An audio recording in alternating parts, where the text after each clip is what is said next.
오늘은 종려주일입니다. 그리고 고난주간의 시작을 알립니다.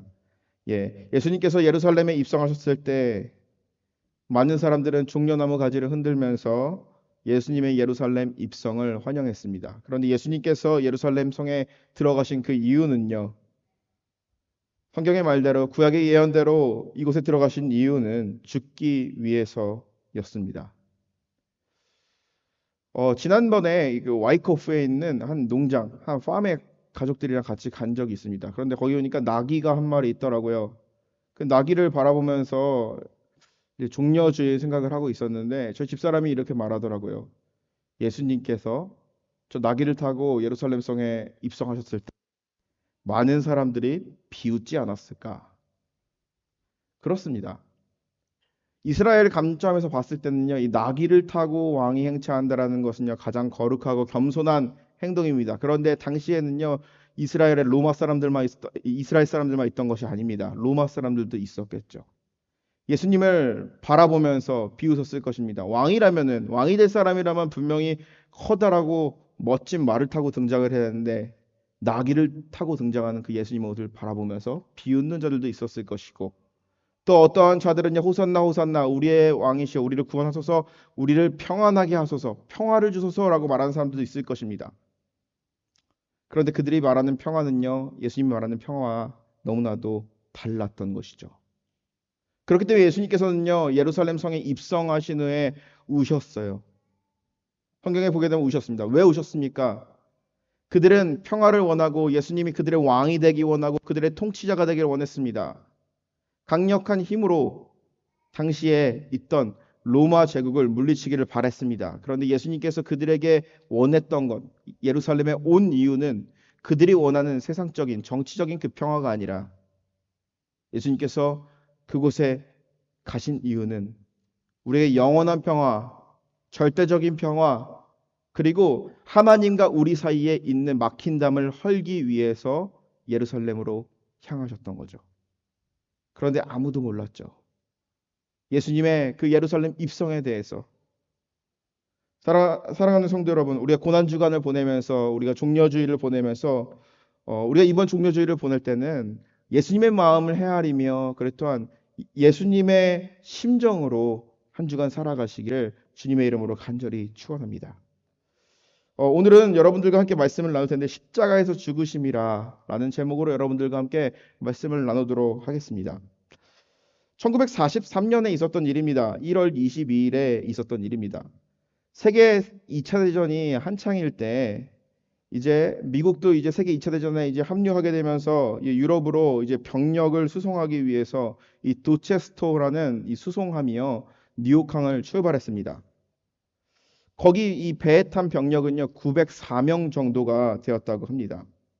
그런데 이 배가 이제 항해를 하는 도중에 이 독일군의 어뢰를 맞았어요. 어뢰는 이제 잠수함이 쏘는 이제 뭐 폭탄 같은 거죠. 배를 딱 때리면 배가 이렇게 터지게끔. 그래서 이제 배가 이제 좌초될 그럴 위기였습니다.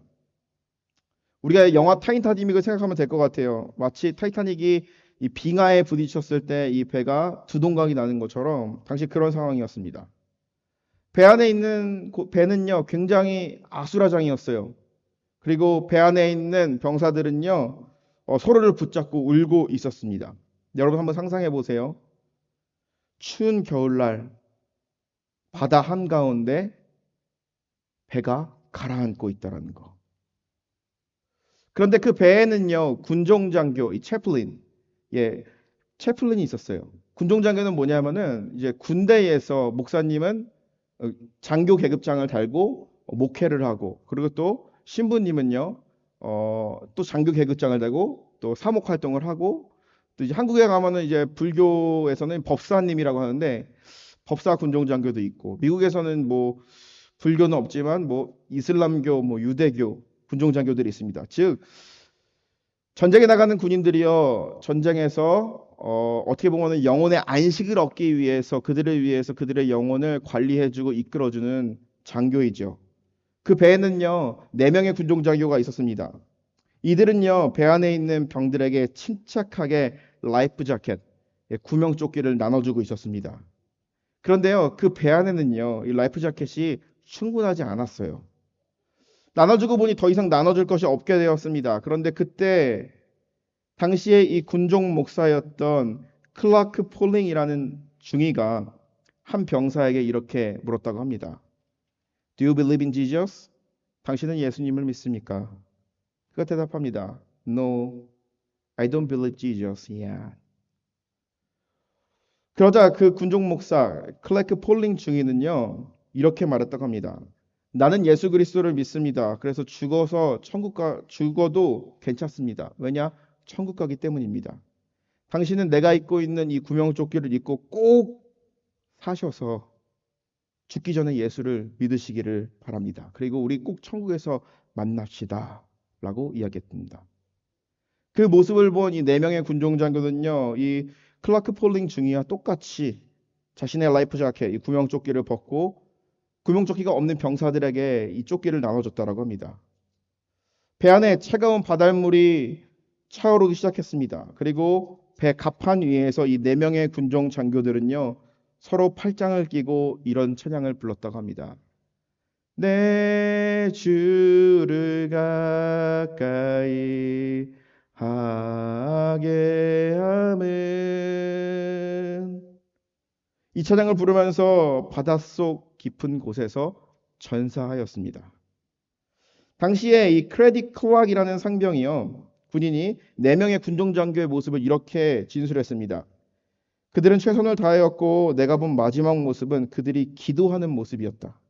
그리고 그들의 모습을 다시는 보지 못했다. 그들은 자신이 입고 있는 구명조끼 라이프 자켓을 벗어주고 죽음을 택하였습니다. 당시에 이 사고로 904명이나 있었던 이 배에서 605명이 전사하였습니다. 쉽게 말하면 동사한 거죠. 전쟁이 끝나고 이 살아남은 사람들이요. 당시에 그 바다에서 순직한 이 군종 장교들의 희생을 기억하고 있었습니다. 그래서 당시에 이 트루먼 대통령은요, 이 4명의 군종 장교, 감리교 출신의 조지 폭스 목사, 유대교 출신의 알렉산더 구스 랍비, 그리고 장로교 출신의 폴린 클라크 목사, 그리고 카톨릭 출신의 조 워싱턴 신부를 기념하는 기념 예배당을 만들었어요. 필라델피아에 가게 되면은 이 폴 채플린이라는 그런 이 군종 장교들의 희생을 기리는 예배당이 있다라고 하고 The Light이라고 하는 뮤지컬도 제작되었다라고 합니다. 저는 이 이야기를 보면서요, 4명의 군종 장교들의 모습은요, 마치 십자가 위에서 죽음으로 사랑을 실천하는 그 예수 그리스도의 모습이 보였습니다. 오늘 본문 8절에 보게 되면요, 바울은요, 빌립보 교회 교인들에게 증언합니다. 곧 십자가에서 죽으심이라. 인간에게서 필연적으로 찾아오는 죽음은요, 죄의 결과입니다. 하나님이 세상을 만드셨습니다. 하나님께서 사람을 만드실 때에 자기의 형상대로 만드셨어요.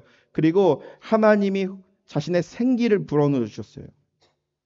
그렇다면은 인류 최초의 인간, 사람은요, 선한 존재입니다. 죄가 없는 존재입니다. 하지만 아담의 범죄로 인하여서 인간에게는 죄가 따라오게 되었습니다. 하나님의 형상 따라서 창조되었지만 그 하나님의 형상이 깨어진 것이죠. 바로 죄로 인하여서. 이것을 우리는 원죄라고 합니다. 이 원죄는요, 우리가 결코 극복할 수 없는 문제였습니다. 이 원죄로 인하여서 하나님과 인간 사이에 거대한 장벽이 생겼죠. 하나님께 우리가 스스로 바로 나아갈 수 없는 그런 존재가 되었습니다. 그런데 그 장벽을 허물기 위해서 예수 그리스도가 이 땅에 오셔서 우리의 죄를 짊어지고 우리를 대신해서 죽으셨습니다. 십자가형은 가장 사악한 죄인들에게 주어지는 처벌입니다. 그런데 죄 없는 예수님께서 십자가에서 죽으신 이유는요, 우리를 구원하셔서 우리와 하나님과의 관계를 회복하기 위해서, 더 나아가 우리를 하나님의 자녀로 삼기 위해서 십자가에서 죽으신 것입니다. 그렇기 때문에 십자가의 사건, 십자가의 은혜를 깨닫는다라는 것은요, 우리가 어떠한 노력과 그리고 우리의 어떠한 공로가 아니라요, 하나님께서 우리에게 값없이 주어주는 그러한 은혜라는 것입니다. 그런데 우리가 십자가의 은혜를 생각할 때에 가슴이 메어지고 마음이 따뜻해지고 그 은혜가 우리를 사로잡습니다. 그런데 우리가 십자가에서 죽는 그 순간을 한번 떠올려 봤을 때 그것은 인간에게 결코 쉬운 일이 아니었다라는 거죠. 예수님도 마찬가지였습니다. 예수님도 십자가에서 죽는 그 순간이요 너무나도 고통스럽고 괴로웠습니다. 예수님께서 십자가를 지시기 전 겟세마네 동산에서 기도하였습니다. 두렵고 떨린 마음으로 이렇게 기도했죠. 할 수만 있거든 이 잔을 내게서 옮겨주시옵소서. 성경에 보게 되면 예수님께서 기도할 때에 흘렸던 그 땀방울이 핏방울과 같이 되었다라고 합니다. 그런데 예수님 얘기하죠. 할 수만 있거든 내가 이 죽음을 피하고 싶습니다. 그런데 나의 뜻대로 하지 마옵시고 아버지의 뜻대로 하옵시오. 우리는 이 모습을 보면서 예수님의 죽음 앞에 두려워하는 아주 인간적인 연약한 모습을 보게 됩니다. 그러나 하나님의 뜻에 따라 자신의 길로 나아가게 됩니다. 이것을 예수님은 어떻게 감당할 수 있었을까요? 자신이 가지고 있던 그 죽음의 공포, 두려운, 검려, 염려 이런 것들을 극복하고 어떻게 하나님의 뜻을 쫓을 수 있었을까요? 첫째로는요, 예수님은 자기 자신을 온전히 비웠기 때문에 이 십자가의 사건을 감당했습니다. 철저하게 자기 자신을 비움으로써 감당했다라는 것이죠. 예전에 제가 소개한 적이 있습니다. 헨리 나우엔이라는 아주 기독교 영성 작가가 있습니다. 아주 유명한 작가입니다. 그런데 이 사람이요, 책으로 유명해지기 전에 사람들로부터 이름을 알렸던 것은요, 그가 하버드 대학교 교수였다라는 것입니다. 그런데 그가 하버드 대학교 교수로 재직을 할 때에 너무 많은 스트레스를 받았어요. 사람들에게 희망을 주고 그리고 사람들에게 예수님을 전하고 그리고 또한 신학적으로 분석하는 그런 일을 하였습니다. 그런데 사람들에게 희망을 줘야 되고 그리고 또 하나님에 대해서 이야기해야 되는데 자신의 속은요 완전히 썩어 있던 것이죠. 극심한 스트레스로 인하여서. 심지어 이 사람은요 아주 심각한 우울증에 빠지게 됩니다. 그래서 치료의 일환으로 한 지적 장애 공동체에 가게 됩니다. 우리가 그렇잖아요. 우리가 마음이 힘들 때에 괜찮은 사람, 건강한 사람, 그리고 나보다 잘난 사람을 만나서 대화하면은 위로가 안 될 수도 있습니다. 하지만 나보다 약한 사람, 나보다 더 어려운 상황에 있는 사람들을 그들을 바라보면서 그들에게 용기의 말을 전하고 그들을 도우면서 힘을 얻는 경우가 있죠. 그렇기 때문에 이 치료의 일환으로 지적장애 공동체에 가게 됩니다. 그를 처음 본 사람들이요, 이 헨리 나우엔을 바라보면서 이렇게 얘기합니다. 당신은 누구십니까? 그러자 이 헨리 나우엔은요, 자신의 그 당시에 자기가 갖고 있었던 이 정체성에 대해서 얘기합니다. 저는 하버드 대학교 교수 헨리 나우엔입니다. 그런데 그 질문을 한 사람이 헨리 나우엔에게 이렇게 묻습니다. 그런데 선생님, 하버드가 뭐죠? 여기 중에 하버드 모르는 분 계십니까? 당시에 이 헨리 나우엔은요, 세계적인 석학이었습니다. 그에게는 그들의 그 질문이요, 충격에 빠뜨렸어요. 그런데 그가 그날 밤에 그의 다이어리, 일기장에다가 이렇게 적었다고 합니다. 이 사람들은 내가 하버드 교수이거나 나의 업적에 대해서는 전혀 관심이 없다. 그들이 바라보는 나는 헨리 나우엔일 뿐이다. 이 일을 계기로요, 이 헨리 나우엔은 자신의 모든 것을 내려놨습니다. 하버드 교수직도 내려놓고 마음을 온전히 비웠습니다. 마음을 온전히 비웠을 때에 자신을 그토록 괴롭게 했던 그 우울증에서 드디어 벗어날 수 있었던 것이죠. 이것이 바로 비움의 영성이 우리에게 주는 축복이라는 것입니다. 우리가 자기 자신을 비우면은 누구나 평화로워집니다. 그리고 모든 갈등과 미움이 사라지게 됩니다. 7절에 본 얘기입니다. 오히려 자기를 비워 종의 형체를 가지사 사람과 같이 되셨고. 여기서 말하는 비우다라는 것은 헬라어로 에케노센이라고 합니다. 이것을요 시각적으로 표현하자면은 여기 깡통 안에 많은 것들이 담겨져 있어요. 그런데 그것을 완전히 비우는 것을 의미합니다. 그렇다면 자신을 온전히 비운다라는 것은 자기 비움의 삶을 살아간다는 것은 바로 어떤 것일까요? 예수님께서 이 땅에 오셨습니다. 인간의 모습으로요, 아기의 모습으로 오셨어요. 그런데 그 예수님은요, 하나님의 아들이에요. 하나님의 본체예요. 그 안에 예수님이 가지고 있었던 신성이 있었습니다. 우리가 예수님을 이야기할 때에 예수님 안에 하나님이 50%, 인간이 50%, divine 50, humanity 50 이렇게 있다고 생각할 수 있습니다. 그런데 그건 아닙니다. 예수님 안에 100%의 하나님이 있고요. 100%의 인간으로서 이 땅에 오신 것입니다. 그렇기 때문에 예수님께서 이 땅에 오셨을 때 인간이 경험하는 그러한 감정들, 고통, 아픔, 그래서 인생의 기쁨, 이러한 모든 것들을 경험하셨습니다. 아니, 그렇게 사셨습니다. 그렇기 때문에 예수님 안에 하나님의 능력과 그래 또한 인간의 인간성이라는 것이 있기 때문에 자신이 원하면 모든 것을 할 수 있었습니다. 이스라엘 민족이 그토록 원했던 로마 제국으로부터의 독립을 이루는 것, 그리고 당시에 이스라엘의 왕이 되는 것, 그리고 많은 사람들에게 폭력과 공포를 줘서 예수님을 향하여서 소리치고 채찍질하고 못 박는 이들을 당장 예수님 발 앞에 무릎 꿇게 할 수도 있었습니다. 그런데 예수님은요, 결코 그러지 않았다라는 것이죠. 그렇게 한다면 하나님과 인간 사이에 있던 장벽이 결코 허물어지지 않기 때문이라는 것이죠. 그래서 예수님은요, 그 모든 것을요, 하지 않으셨던 것입니다.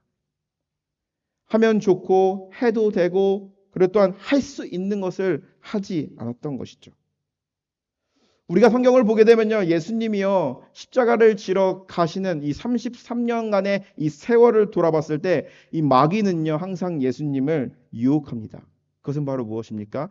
예수님의 안에 갖고 있는 그 신적 능력으로 당신이라는 인간을 한번 세상 가운데 과시해봐라 라는 거죠. 돌을 떡으로 만들으라고 했습니다. 높은 데에서 뛰어내리라고 합니다. 당신은 하나님의 아들이기 때문에 높은 데서 뛰어내리면 반드시 천사들이 당신을 살려줄 거야. 나에게 한 번만 절을 해보세요. 그러면은 내 모든 것을 줄게요. 십자가에 달려 죽는 그 순간에도 마찬가지였습니다. 십자가에서 달려 고통스럽게 죽어가고 있는 그 순간에도 밑에 있던 사람들은 예수님을 바라보면서 얘기합니다. 당신이 유대인의 왕이랬지. 그러면은 우리를 구원해봐. 당장 내려오시지 하면서 예수님을 조롱했습니다. 그런데 예수님은요, 이러한 유혹에 결코 넘어가지 않았습니다. 저는 예수님의 이 모습을 보면서 이 33년 동안 살아가면서 어떻게 보면 사람들에게 자신의 능력을 과시하기 위해서 하나님의 아들이라는 정체성을 자신이 가지고 있던 그 신적 능력으로 그들에게 보이면서 나타나셨던 것을 하지 않으셨다라고 했을 때 예수님께서는요, 자신에게 가지고 있던 능력을 참으셨다라고 생각을 했습니다. 쉽게 말하면 그런 거죠. 우리에게 돈이 있습니다. 그런데 우리 안에 소비의 욕구가 차오르는데 그것을 참는 것. 혹은 화가 납니다. 화가 나는데 그 화를 참는 것. 그리고 하고 싶은 말이 있습니다. 속 터질 것 같아요. 그런데 그 하고 싶은 말을 참는 것.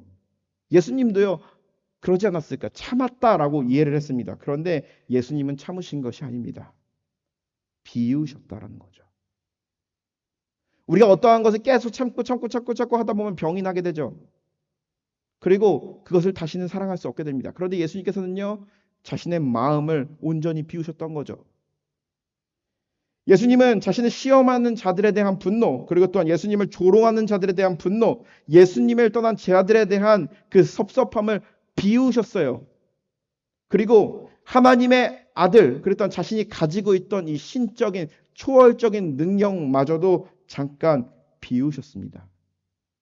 이사야서 53장 12절에 보면 이렇게 얘기합니다. 그가 자기의 영혼을 버려 사망에 이르게 하며 범죄자 중에 하나로 헤아림을 받았느니라. 그러나 그가 많은 사람의 죄를 담당하며 범죄자를 위하여 기도하였느니라. 자기 자신을 비우셨습니다. 그리고 범죄자들을 위해서 기도했다라고 이야기합니다. 십자가를 질 수 있었던 것, 그리고 또한 죽는 그 순간에서도 자신을 모욕하며 자신에게 손가락질하며 자신을 조롱하는 그러한 이들을 위해서 예수님께서 기도할 수 있었던 것은 철저한 자기의 비움이 있었다라는 것입니다. 가끔 우리가 기도할 때 기도가 되지 않을 때가 있습니다. 눈은 감았는데 어떠한 기도를 해야 될지 생각이 나지 않을 때가 있습니다. 그리고 기도는 하고 있습니다. 그런데 입은 움직이고 있는데 내 마음은 아직도 감동이 없고 움직이지 않을 때가 있지 않는지요? 우리 마음속에 있는 여러 가지 감정과 분노와 섭섭함, 그런 것 때문에 기도가 나오지 않을 때가 있습니다. 머리로서는 이해를 하지만 마음으로서는 나오지 않는 것이죠. 그런데 그 모든 것을 비웠을 때에, 모든 것을 비우신 그 예수 그리스도께서 끝까지 십자가에서 자신의 사랑을 보였던 것처럼 우리가 기도가 나오지 않을 때 모든 것을 비운다면 비로소 우리에게 하나님이 원하시는 그 기도가 나온다라는 것이죠. 기독교 영성은 무엇입니까? 라고 묻는다 그러면요, 채움의 영성이 아니에요. 더 많을 가지고 더 부자가 되고 더 많은 것을 갖게 되고 힘을 갖게 되고, 그것이 기독교 영성이 아닙니다. 기독교 영성은 비움의 영성입니다. 내가 힘이 있다고 할지라도, 내가 권위가 있더라도 한다고 할지라도 그것을 내려놓고 온전히 비우며 나아갔을 때 오히려 나를 통하여서 하나님의 영광이 드러나는 것이죠. 예수님은 그렇게 자기 자신을 비웠기 때문에 십자가에서 죽음을 이겨낼 수 있었던 것입니다. 두 번째로서 예수님께서 십자가의 고통을 감당할 수 있었던 이유는 자기 스스로를 낮춤으로써 감당할 수 있었습니다. 자기 자신을 스스로 낮출 때 그는 자기 자신을 비울 수도 있었습니다. 중세시대에 한 수도사가 있었습니다. 그런데 그 수도사가요, 기도를 하던 중에 환상을 보게 됩니다.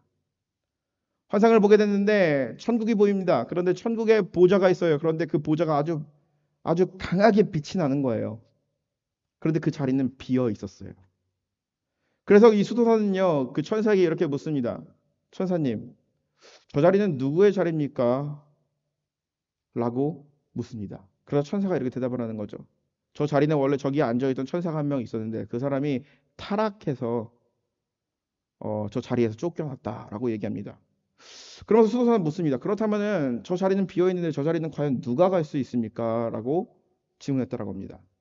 그러자 이 천사는요, 수도사에게 이렇게 얘기했답니다. 저 자리는 프란시스라는 한 수도사가 앉을 자리야. 이 수도사는요, 환상에서 깨고 그리고 또 이제 궁금했습니다. 과연 이 프란시스라는 수도사가 과연 누구지? 그러면서 수소문에서 이 프란시스라는 수도사를 찾아가게 되었습니다. 그러면서 그에게 묻습니다. 당신이 프란시스이십니까? 예, 저는 프란시스 수도사입니다. 그러면은 당신이 생각하기에 당신은 어떠한 사람이라고 생각하십니까? 그러자 그는 이렇게 얘기합니다. 저는 세상에서 가장 악한 사람입니다. 이 수도사는 황당하죠. 천국에서 분명히 천사가 이 프란시스라는 이 거룩하고 이 순결한 사람이 저기에 앉은다고 얘기했는데, 프란시스를 진짜 직접 만났는데 이 수도사는 난 세상에서 가장 악한 사람입니다 라고 얘기하는 겁니다. 그러면서 이 수도사는 황당해서 얘기합니다. 왜 그렇게 생각을 하십니까? 만약에 하나님께서 나에게 부어주신 그 은혜를요, 지금 감옥에 있는 사형수나 범죄를 저지른 사람에게 동일하게 부어진다면 그 사람들은 나보다 더 위대하게 하나님 일을 할 수 있었을 것입니다. 그렇기 때문에 하나님의 은혜가 나에게 부어졌기 때문에 내가 그렇게 해서 살 수 있는 것이고, 그래서 내가 이렇게 살 수 있는 것입니다. 그렇기 때문에 나는 다른 사람들과 비해서 더 악한 사람입니다라고 고백했다는 것이죠. 그때 이 수도사는 알았다고 합니다. 왜 천사가 그렇게 말했는지. 실제 이야기는 아니니까 뭐 여러분들 믿거나 말거나. 그런데 이 이야기가 주는 핵심이 하나가 있습니다. 그 이야기의 핵심은 바로 무엇입니까? 자신을 낮췄을 때 하나님의 영광이 드러난다라는 것이죠. 우리가 종교개혁자라고 하면요, 마틴 루터를 떠올리죠. 그런데 여러 명의 종교 개혁자들이 있었습니다. 그 중에 이제 스위스의 이 쯔빙글린이라는 사람이 있었습니다. 이 사람은요, 성도의 겸손과 은혜라는 것에 대해서 아주 깊은 묵상에 빠지게 되었습니다. 하루는 어느 날 길을 걸어가고 있었습니다. 그래서 잠시 쉬고 있는데 이 산길, 산이 있는데 그 산에 아주 비탈길에 염소들이 다니는 것을 보게 되었습니다. 그런데 아주 황당한 장면을 보게 됩니다. 위에서는 염소 한 마리가 내려오고 있습니다. 그런데 아래서는 염소 한 마리가 올라가고 있어요. 길은 아주 좁아요. 그런데 우리가 보면 알겠지만 이 염소는요, 서로 이렇게 싸우는 그런 본능이 있잖아요. 머리를 부딪히면서. 그런데 분명히 부딪히면은 힘센 사람이 이기는 것이 아니라 둘 다 떨어져서 죽을 것 같은 거예요. 그래가지고 이 취빙글리라는 사람은 그것을 잘 지켜보고 있었대요. 그런데 신기한 광경이 펼쳐지게 됩니다. 올라가던 염소가 바닥에 폭삭 엎드리는 거예요. 그리고 그 염소를요, 내려가는 염소가 밟고 지나갑니다. 그리고 나서 이 폭삭 엎드렸던 염소는요, 더 높은 곳으로 올라갈 수 있었다는 거죠. 거기서 깨달은 것입니다.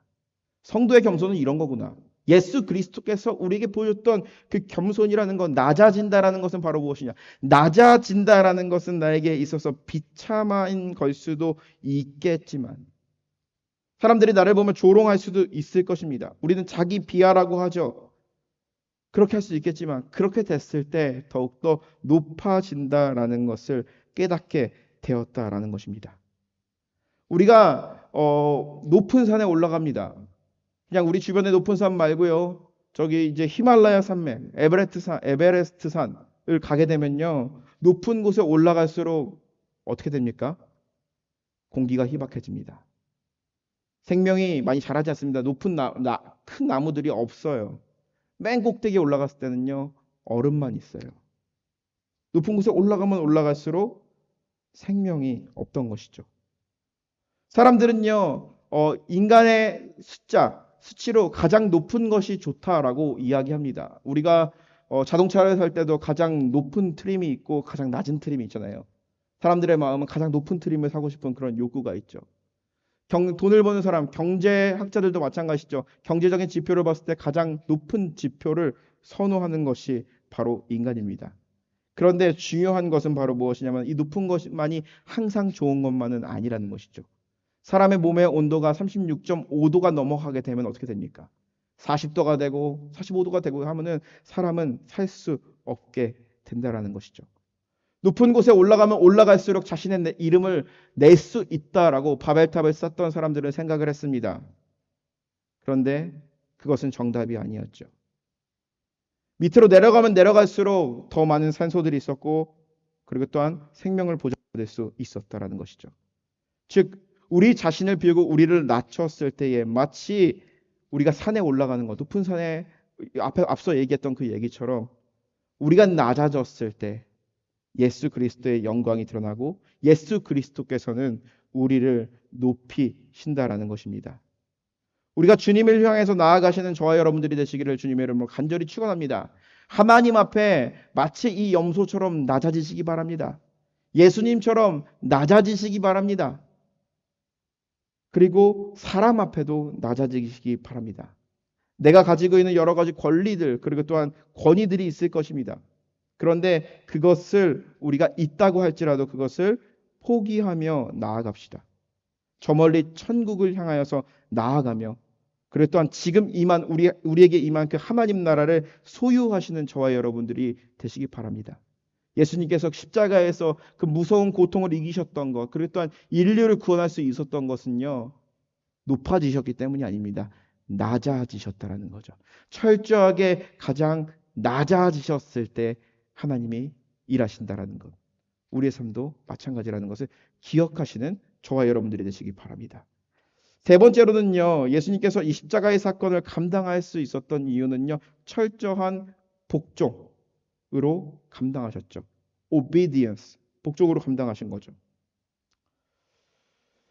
즉, 이 복종이라는 것은요, 자발적인 순종을 이야기하는 것입니다. 맥스 루케이도가 쓴 이 사랑이라는 책을 보게 되면요, 거기에 보게 되면 이 맥스 루케이도가 이 성공회 신부, 에피스코팔 처치, 성공회에서는 이제 목사님이라 안 하고 신부라고 하거든요. 이 신부랑 대화를 하는 내용이 있습니다. 자기 친구 중에 성공회 신부가 있는데 항상 기도를 할 때마다 우리 캐톨릭이나 성공회에서 이 성호를 걷지 않습니까? 뭐 성부, 성자, 성령. 그래서 그것을 왜 하냐라고 물었습니다. 그런데 두 가지를 말하고 싶다. 그게 교회에서 말하고 있는 것이 있고 내 개인의 고백이 있다라는 거예요. 그러면 내 개인의 고백을 한번 들려주세요. 라고 이 맥스 루케이트가 친구에게 얘기했다고 합니다. 그는 얘기합니다. 머리에서 아래로 향하게 되면은 우리가 알파벳 I가 됩니다. 나. 그런데 좌에서 우로 향하게 되면은 어떻게 됩니까? 내 자신이 반으로 두 동각이 나는 것입니다. 즉 십자가를 묵상할 땐 내 자신이 반토막이 난다라는 것이죠. 나를 자발적으로 죽였을 때 비로소 십자가의 영광과 가치를 알게 된다, 묵상하게 된다라고 이야기하는 것입니다. 철저하게 나를 죽이는 것이죠. 8절에 보면 얘기합니다. 사람의 모양으로 나타나사 자기를 낮추시고 십자가에서 죽으심이라. 예수님께서 마지막에 그 순간은요, 철저하게 자기와의 싸움이었습니다. 자신 안에 있는 이 신성을 온전히 비우고 철저한 인간으로서 경험하는 고통을 받아야만 했습니다. 두려움이 그 가운데 있었고요, 고통이 있었고, 그리고 또한 여러 가지 것들이 있었습니다. 그 모든 것을요, 자신을 비우시고 철저하게 낮아지심으로써 두려운 그 순간에도 철저하게 하나님의 뜻에 따라 쫓아 나아갔을 때 그것을 이룰 수 있었던 것이죠. 죽기까지 복종하신 예수님이었다라는 것이죠. 그 복종을요, 우리에게도 예수님은요, 요구하고 계십니다. 그것은 바로 무엇입니까? 예수님께서 십자가에서 죽기까지 복종하였던 것처럼 우리가 죽기까지 복종하며 주님의 말씀을 따라갈 때에 우리에게 주어지는 것이 있죠. 그것은 바로 하나님 나라, 천국이라는 것이죠. 이 복종은요, 이 천국의 소망은요, 우리가 주님께서 책임져 주십니다. 그런데 이 책임져 주심은요, 이 땅에서 우리가 그거에 대한 결과를 얻지 못할 때도 있습니다. 그런데 주님께서는요, 반드시 책임져 주십니다. 제가 지난주에 한 아티클을 하나 읽었습니다. 그 아티클은 바로 뭐냐면은 고대인들의 신관, 믿음에 대해서 조사를 하는 것이죠.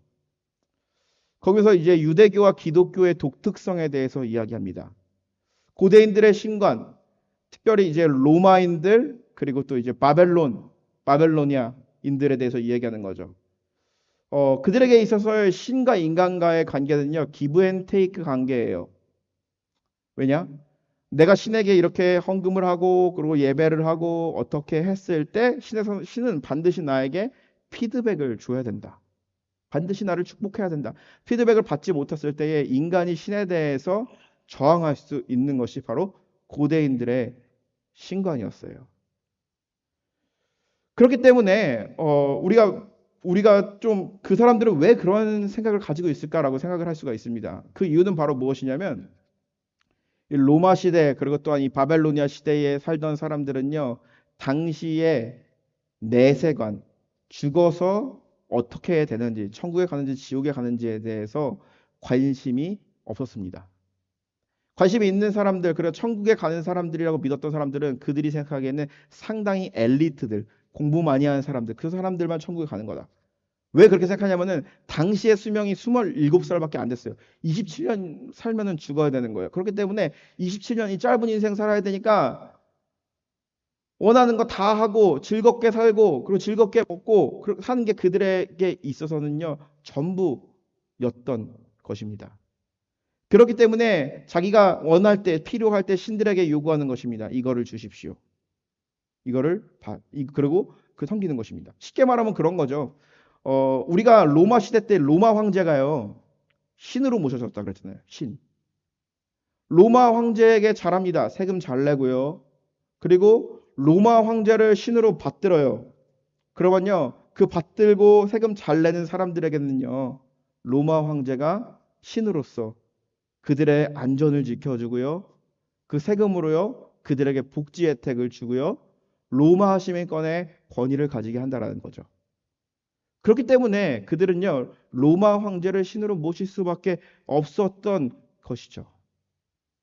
그런데 이 고대인들의 신간은 신과 나의 관계는 비즈니스적인 관계. 내가 이만큼 하면 신이 이만큼 나를 축복해야 된다라는 그러한 관계가 있었는데 기독교 신앙과 유대교 신앙의 독특한 점이 있다라는 것이죠. 그것은 바로 무엇이냐? 신과 인간과의 관계가 그러한 계약 관계, 어떻게 보면 이 기브 앤 테이크의 관계가 아니었다라는 거죠. 우리가 다니엘서를 보게 되면요, 다니엘은요, 이제 바벨론으로 끌려간 어떻게 보면은 포로였어요. 바벨론으로 끌려가가지고 그는 집안이 좋고 머리가 똑똑하기 때문에 바벨론식 교육을 받습니다. 그리고 바벨론에서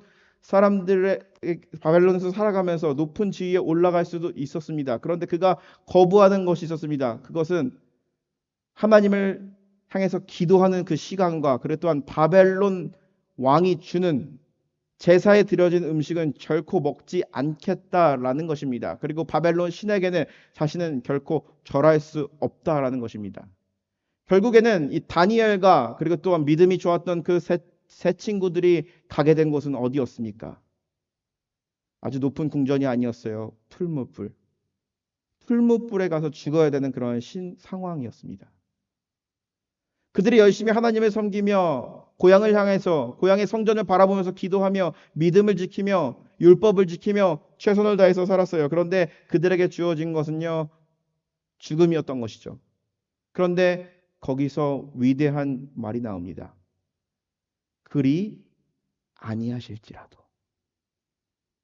이것이 바로 고대인들의 사고가 갖고 있었던 그 종교와 기독교와 유대교가 다른 차이점이라는 거죠. 기브 앤 테이크, 나에게 테이크가 안 된다면 이 신을 저주할 수도 있는 거예요. 신을 향해서 항의할 수도 있는 거예요. 그래 기독교의 가치관은 바로 무엇입니까? 내가 기도한 대로, 내가 바라는 대로, 내가 원하는 대로 이루어지지 않는다고 할지라도 그 이유가 무엇인지 아십니까? 우리는 예수 그리스도를 통해서 하나님을 통해서 unconditional, 조건 없는 사랑을 받았습니다. 조건 없는 은혜를 받았어요. 조건 없는 은혜를 받았기 때문에 지금 내가 이 조건 없는 은혜로 인하여서 천국에 대한 소망이 있기 때문에 내가 원하는 대로 바라는 대로 내 눈앞에서 당장 이루어지지 않는다고 할지라도 하나님께 감사하며 최후를 맞이할 수 있었던 것입니다. 신과 인간 간의 관계, 이게 고대인들의 이야기만이라고 생각할 수 있습니다. 하지만 우리의 믿음 속에도 그것이 드러나게 됩니다. 하나님과의 관계에 있어서도 우리가 기브 앤 테이크의 관계가 될 때가 있죠. 하나님, 내가 이만큼 헌신했는데, 이만큼 기도했는데 왜 이렇게 축복을 해주지 않으십니까? 라고 생각을 할 수도 있습니다. 오랜 세월 기도했습니다. 그런데 기도하면 반드시 이루어주신다고 하는데 왜 이루어지지 않습니까? 하면서 막 가슴을 치면서 탄식하게 되는 경우도 있을 것입니다. 어떻게 보면은 인간이 가지고 있는 신을 대하는 본능일지도 모릅니다. 하지만 예수 그리스도께서 우리에게 보여주셨던 것, 그리고 우리가 하나님 아버지를 대할 때 그 태도는 기브 앤 테이크 관계가 아니라는 것이죠.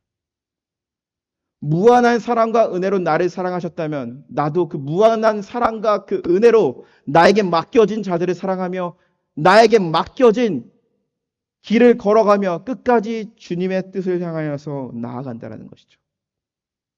예수님께서 아주 위대한 미션을 가지고 이 땅에 오셨습니다. 그 위대한 미션은 세상을 구원하는 것입니다. 그런데 인간으로서 겪어야 되는 너무나도 슬프고 고통스럽고 그리고 또한 괴로운 십자가를 져야 되는 그런 고통이 있었습니다. 그런데 예수님께서 십자가 위에서 죽기까지 복종하셨다라는 것은 바로 무엇입니까? 내 눈앞에 당장 이루어지는 그런 것을 보러 보지 않은 것이 아니라 나는 이 땅에서 인간의 몸은 십자가에서 갈기갈기 찢기며 모든 걸 다 쏟아내며 떠나가지만 하나님께서 이루실 영광을 받다라는 것이죠. 모든 이들이 구원받게 되는 것, 하나님과 인간 사이의 관계가 허물어지고 이제는 종과 주인 관계, 그리고 또한 처벌하는 사람과 처벌을 받는 사람의 관계가 아니라 자녀됨의 관계를 바라봤기 때문에 죽기까지 순종했던 것입니다. 기독교 역사를 봤을 때 수많은 순교자들이 있습니다. 그들이 왜 죽었습니까? 그들이 왜 종교 때문에 죽었습니까? 그 이유는 바로 무엇이었을까요? 자신의 이름을 내기 위해서, 유명한 사람으로서 관심받기 위해서, 자기의 가문을 위해서 아닙니다. 하나님의 영광을 위해서 나아갔다는 거죠. 더 나은 본향을 향해 나아간 것이죠. 중세 시대 때 이 패스트가 만연이었던 시대가 있었습니다. 이 패스트는요, 전염병이었죠. 많은 사람들이 이 패스트로 인해서 죽어가기 시작했습니다. 그런데 이 패스트가요, 마치 우리가 팬데믹 때 이게 뭐 중국에서 다른 나라로 퍼지는 것처럼 유럽 전역을 뒤엎었습니다. 급기야 프랑스에까지 이 패스트가 오게 되었습니다. 많은 사람들은 걱정을 했습니다. 이제 마르세유, 이 남부 쪽에 이제 올라오게 되었는데 이제 앞으로 우리가 이 프랑스를 지키려 그러면은 어떻게 해야 될 것인가? 의사들, 그래 또한 훌륭한 이 생물학자들이 모여가지고 연구를 했다고 합니다. 그런데 연구를 할 수가 없었어요. 그 이유는 바로 무엇이냐면은 그 원인을 찾기 위해서는 이 패스트에 걸린 사람의 몸을 해부해야 됩니다. 그런데 만약에 그 해부를 하게 된다면은 나 또한 패스트에 걸릴 수 있는 확률이 높기 때문에 많은 사람들이 트라이 하려고 하지 않았던 것이죠. 그런데 장귀연이라는 젊은 의사가 있었습니다. 그 사람이 얘기합니다. 제가 하겠습니다. 프랑스를 지키기 위해서 또한 예수 그리스도의 영광을 위해서 제가 그 실험에 동참하겠습니다. 하면서 그는요, 혼자 한 미실에 들어가 가지고 이 패스트 걸린 사람의 이제 몸을 해부하기 시작합니다. 그래서 모든 것을 자세하게 적어요. 적고 연구하고 그래서 드디어 원인을 찾아냈습니다. 그리고 나서 12시간 만에 그는요, 숨을 거두게 되었다라는 거죠. 그가 죽기까지 이렇게 했던 이유는 바로 무엇이었을까요? 단순한 영웅심이었을까요? 예수님께서는 단순한 영웅심 때문에 십자가에서 죽은 것이 아닙니다. 본질이 있었고 목적이 있었고 희망이 있었고 기대가 있었기 때문에 이 땅에 오셨고 그것을 이루셨던 거죠. 사랑하는 성도 여러분, 우리가 사순절을 보내면서 이 종려주의를 보내고 있습니다. 그리고 십자가를 묵상을 하게 됩니다. 그런데 십자가를 묵상을 한다라는 것은요, 우리가 십자가를 지신 그 예수 그리스도의 삶을 따라간다라는 것이죠. 예수 그리스도의 삶을 따라가며 진짜 하나님의 자녀의 삶을 살아가기 위해서는 우리는 우리의 자신의 내면을 비울 수 있어야 되고요. 예수님이 낮아지셨던 것처럼 우리는 낮아질 수 있어야 되고 하나님의 말씀에 죽기까지 순종하고 복종하는 그런 믿음으로 나아가야 할 것입니다. 오늘 우리가 이 말씀을 묵상하면서 이 말씀이 십자가를 앞으로 우리가 지고 가는 우리의 삶이 더욱더 힘들 때도 있고 때로는 이것을 포기하고 싶을 때도 있지만 우리를 위해서 십자가에서 최선을 다하시고 우리에게 구원을 주신 그 예수 그리스도의 사랑을 기억하면서 우리가 그 예수님의 사랑을 십자가의 은혜와 사랑을 우리의 삶 가운데 우리의 가정 가운데 이루어 가시는 저와 여러분들이 되시기를 주님의 이름으로 간절히 축원합니다.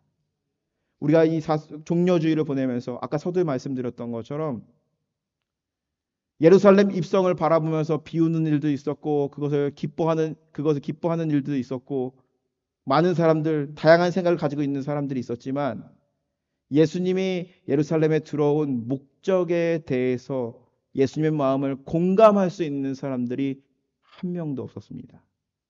이 사순절기, 이 고난주간에 예수님의 마음을 공감하시는 저와 여러분들 되시기를 축복합니다. 기도하겠습니다.